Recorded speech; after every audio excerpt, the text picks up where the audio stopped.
of our budget. I want to turn to the war in Iran, Congressman, because we have learned that at least 10 U.S. troops were injured in an attack on a base in Saudi Arabia, and also a U.S. tanker was damaged. Do you know anything about the state of their injuries?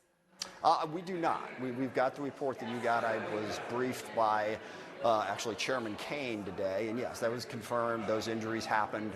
Two apparently are serious. We don't know anything more than that.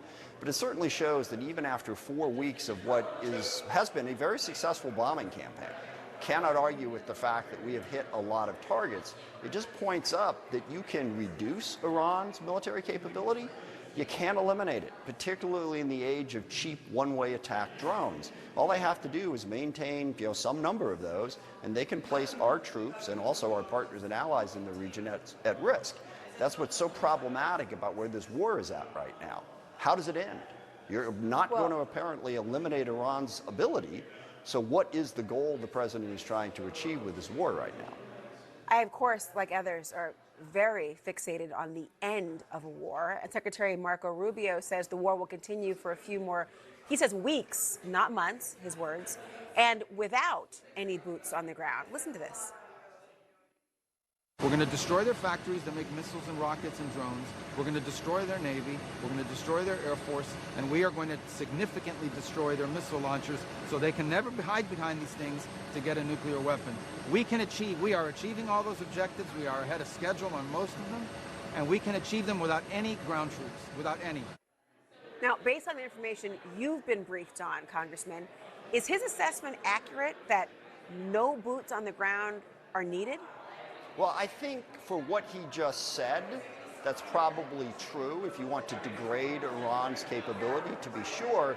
But I don't agree with his point about this will eliminate the threat, and this will make sure that Iran can't pursue a nuclear weapon.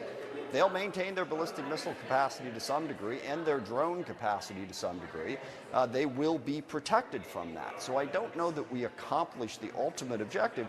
The ultimate objective is to stop Iran from ever getting a nuclear weapon, to stop their ballistic missile program, and to stop their support for proxies in the region.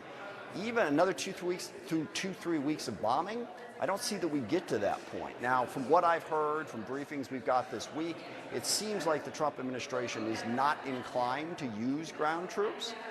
So that's good news. But I question whether or not the bombing campaign is going to achieve the objectives that started this war in the first place. You know, Congressman, I sat down with a colleague of yours, a Republican colleague, Congresswoman Nancy Mace.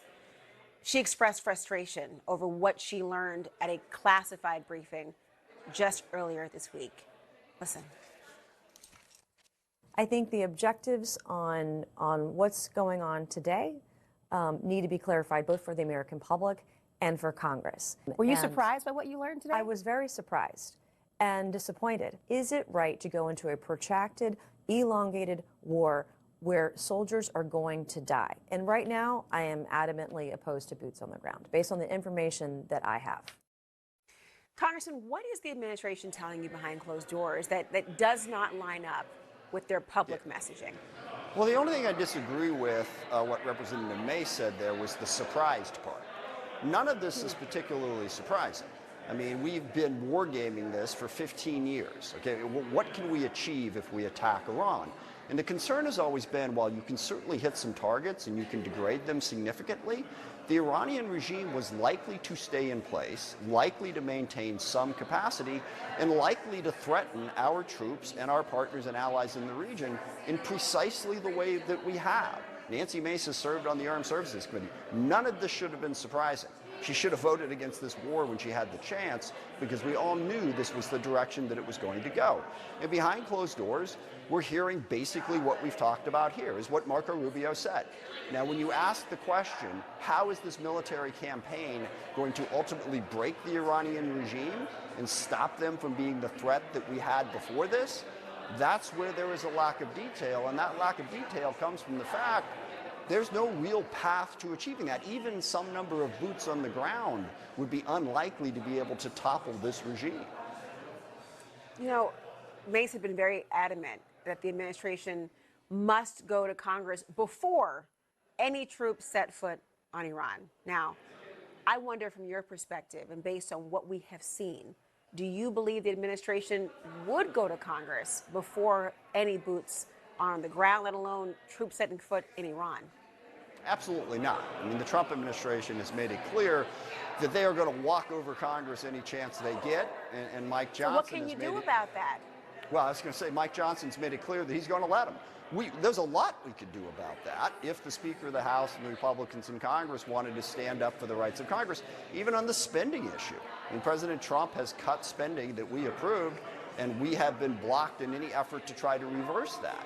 So there's a lot we could do if the Republicans were willing to give us those votes. I mean, even today, we could be paying TSA agents legally if the Republicans would just give us a vote on what a bipartisan group in the Senate passed. You know, a U.S. source is telling Axios that Vice President J.D. Vance has doubts over Israel's analysis of how the conflict would play out. And I'm quoting here, before the war, Bibi really sold it to the president as being easy, as regime change being a lot likelier than it was. And the VP was clear-eyed about some of those statements. Do you have an idea about what this dynamic is like behind closed doors, or how this is playing out in a way that's impacting this war, let alone the troops? Yeah, it's incredibly frustrating because we've been down this road before, all right, with Saddam Hussein in Iraq, with the Taliban in Afghanistan, with Muammar Gaddafi in Libya. And there's always those people who say, yeah, we'll just go in with the military, we'll take them out, we'll be able to replace it with exactly what we want. On paper, fine. But what we should have learned, because we've been through this isn't just happening. 3 times we've been through this. And also, as I mentioned, we've been briefed specifically on Iran for some time. So Netanyahu definitely wanted this war against Iran, but we don't have to believe him. We're the United States of America. If the administration looks at him and says, okay, you say this is going to be easy? Yeah, you're wrong, because we know you're wrong. So yeah, sure, Netanyahu made that case. The better question is, why did President Trump and Marco Rubio and everybody so willingly fall in line when we've got 25 years worth of lessons now that should have taught us better? Congressman Adam Smith, thank you for joining. Thanks, Laura. Still ahead, the breaking news on Tiger Woods, currently in jail in Florida.